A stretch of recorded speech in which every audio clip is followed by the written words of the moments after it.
perforated, expanded, composite, and embossed metal sheets. In the 8th tutorial video, we discussed using folding technology to bend stainless steel and coated materials. Perforated sheets are other unique material type. With folding technology, the upper beam first clams the sheet metal against the lower beam.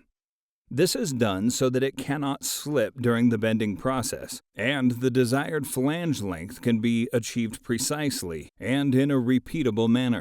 The situation is similar with expanded metal. Since the material is first cut, then stretched, the ability to keep the sharp-edged material on the back gauge table makes handling much easier. However, the position of the material during bending remains critical. If your bend line alternates between the material nodes and open spaces, the bending angle varies considerably due to the differing material behavior. On the other hand, if the bend line extends across the material nodes, relatively repeatable bend angles can be achieved.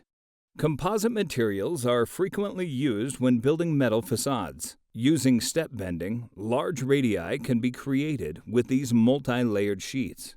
Much more frequently, however, grooves are milled into the material where the bend will later be formed. This milled-out groove allows bends to be formed much sharper than otherwise. Although the power required is low, a uniform bending edge requires the mechanically precise bending offered by a folding machine.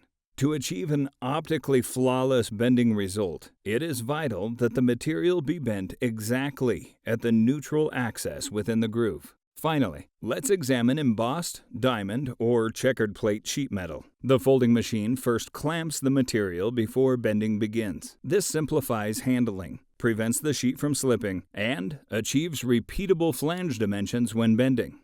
Folding technology, ideal for a wide spectrum of materials.